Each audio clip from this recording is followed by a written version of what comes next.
for Mark Murphy for sure. So this came across the wire. I think it was earlier today, right? I think we were about to board a plane in Charlotte, maybe. And I seen it came across and was like, I wonder what this means. I want to get your all's take on it.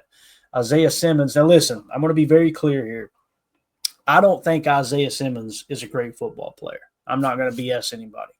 Now, could Hafley pull the best out of him? That's possible. When he was being drafted, and I remember Ryan talking about this the other day, and it's so true.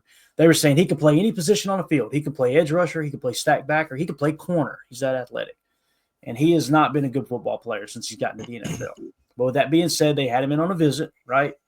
And listen, if it makes the team better, great. You know, you guys know how I feel about it. No matter who they sign, they could sign – I can't think of a random name right now. They could sign anybody. I'm getting behind it, and hopefully they pan out. I don't understand the people that would rather be right than root for their favorite team, and that's typically how some of the fans fan. But you see the emoji here. He's got like a box set up, a trap set up with a piece of cheese underneath it. What does this mean here, guys? How are y'all taking it? I'm really stupid when it comes to this witty stuff here, but all he posted was a cheese emoji with a stick holding up a box like he's ready to trick something into grabbing the cheese. Is he saying they're trying to get him to sign? What do you take away from this, Jacob? What am I missing here, man? I feel like it was an attempt at humor, but like you just said, when you try to sit and think about it, now does that mean we're trying to trick him? Is he assuming that he's getting tricked? He's going to get trapped? I don't think he quite thought it out. I think it means that the cheese is going to get him. That's a rat trap. That's what I'm trying to say. Who's the rat? I don't know. Like you said, man, do I think it's going to be a massive signing if true that's going to sway the outcome of our team? No. Right. Have we seen seemingly guys that had no career or was plateauing in their career come to Green Bay and all of a sudden turn into all pros? Yeah, we've actually seen that recently. With Campbell, you could argue with a number of guys when we brought in X and I'm sorry, not X, but God, why can't I think Z? When we brought in guys like Z that really hadn't performed ever, and all of a sudden they come here and they have career years.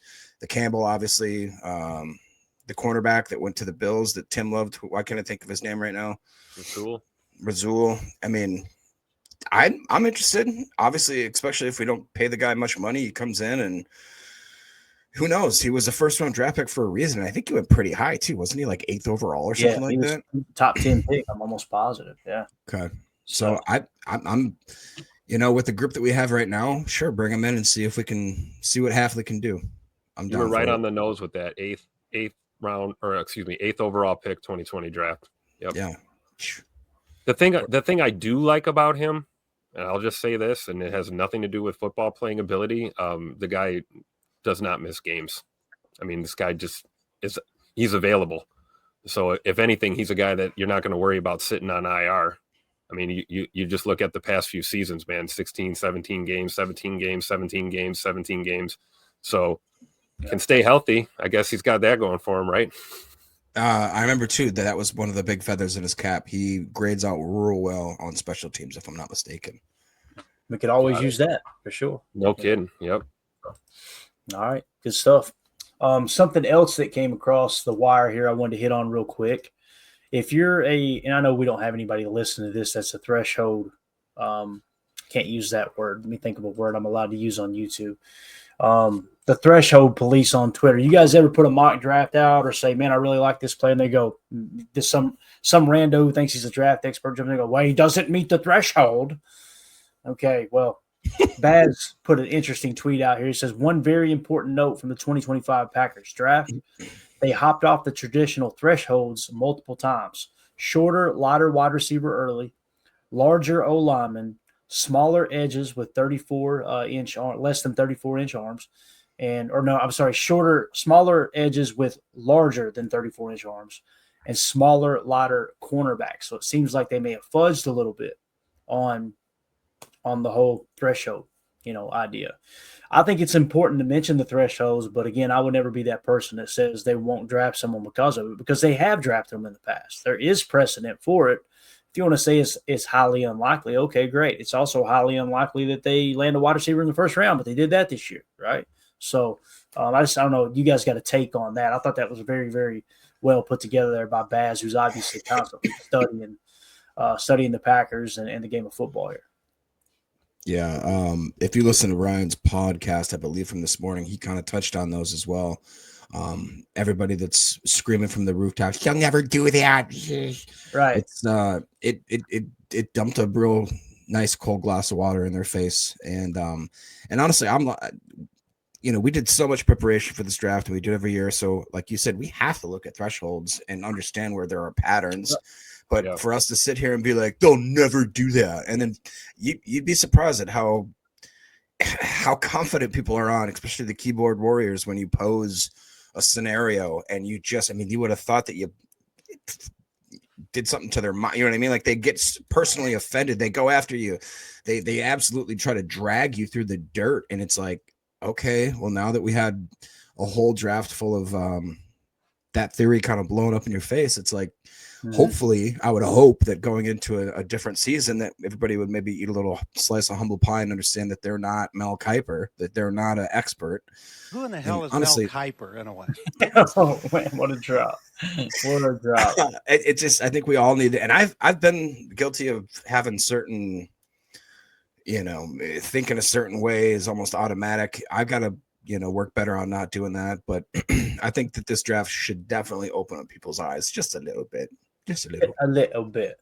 And I'll say this about Mel Kiper. Boy, he got raked over the coals this weekend, let me tell you, because I don't know if you guys seen his rant, his screaming take there when Shedeur Sanders was falling.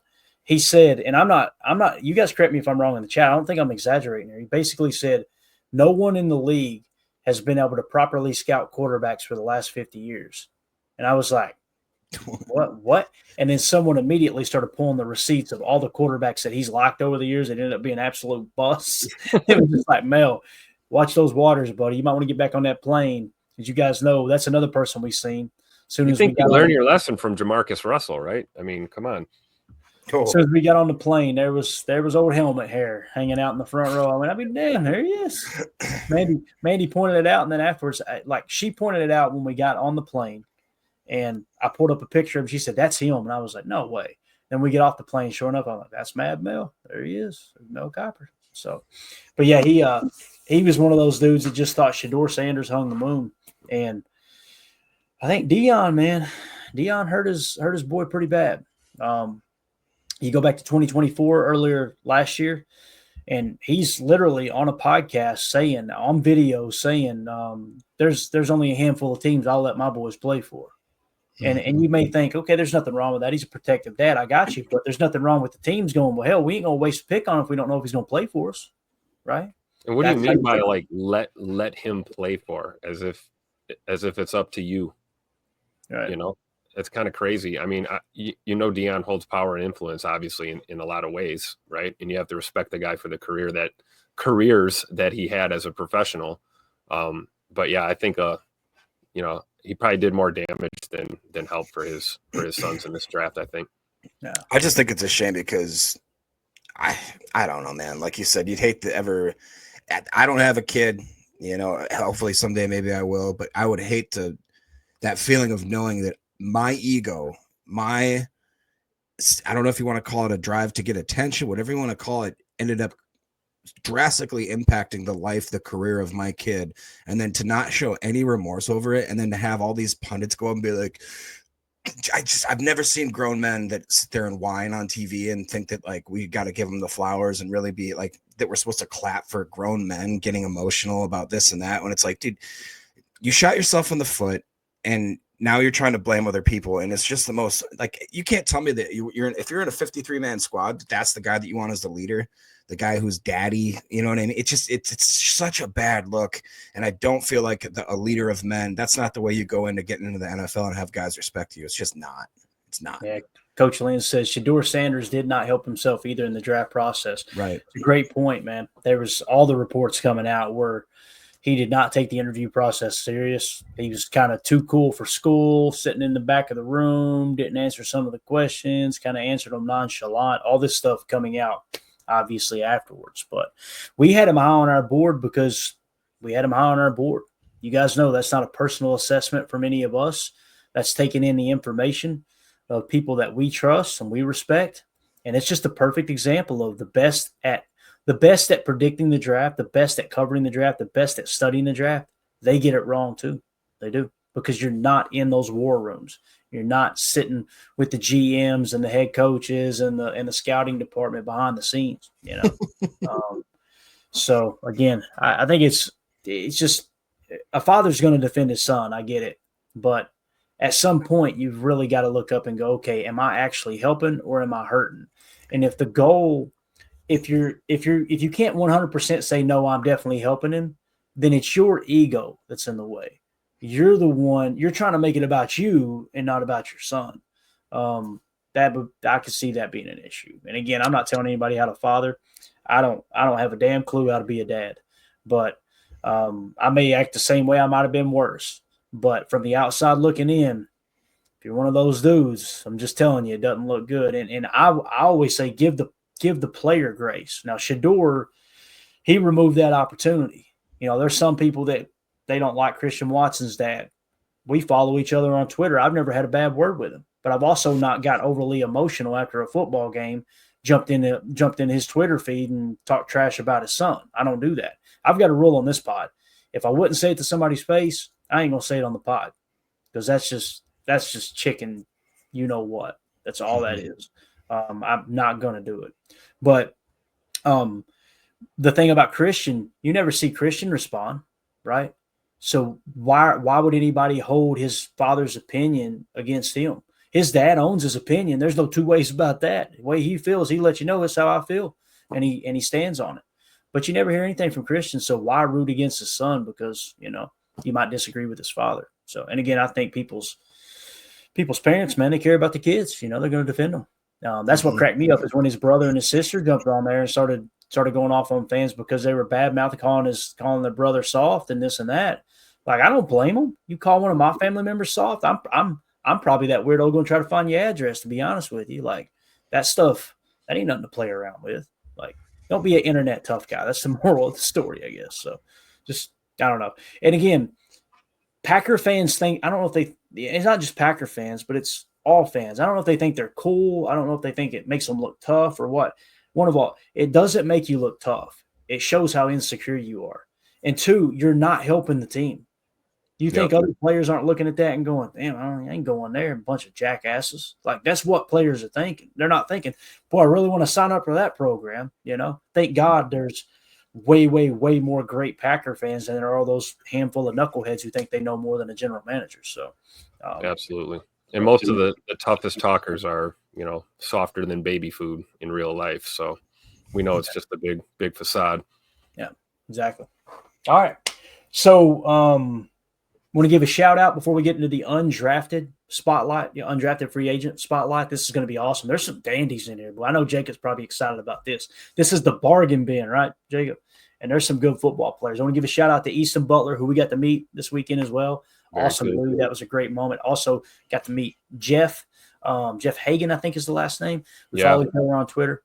Just a salt of the earth guy. I was there with his grandson. What a great, great human being. So that was an absolute honor too. But anyway, Easton Butler, he was where I got this list of undrafted free agents from. So I definitely want to give him a shout out here. We're going to hit that on the other side for hour 2. For those of you listening on the pod, we will see you over there for undrafted free agent talk. We appreciate y'all. For those of you listening on the pod, welcome into hour 2. Jacob's wishing he'd never said that. Shakes his head every time we play it. All right. We're going to dive into all these. And again, we've got them all pretty much covered. Actually, let me hit this real quick before we get cranked up. Mike Witt, member for 2 months. Hi, guys. Love the Packers draft. Brinson's a steal. Hey, man, there's several of those guys later in the draft. I was like, let's go. When you start to dive into it, Anthony Belton's one. And this is just how my mind fires. Like, most fans would go, oh, that's a reach. What are we thinking? That's a stupid pick. My mind immediately goes to Goody had a second-round grade on him. Like, I didn't watch the tape on all these prospects and go, here's my grade, guys. You know how we build our board. I I look at that like, holy cow, this dude is better than we thought. Goody's got a second round grade on him. He's probably going to compete for a starting job. This is exciting, so it's just all about how you look at it. And there's no right way of being a fan. I'm just saying that's the way my mind fires when I hear of a player being taken earlier than where we have him on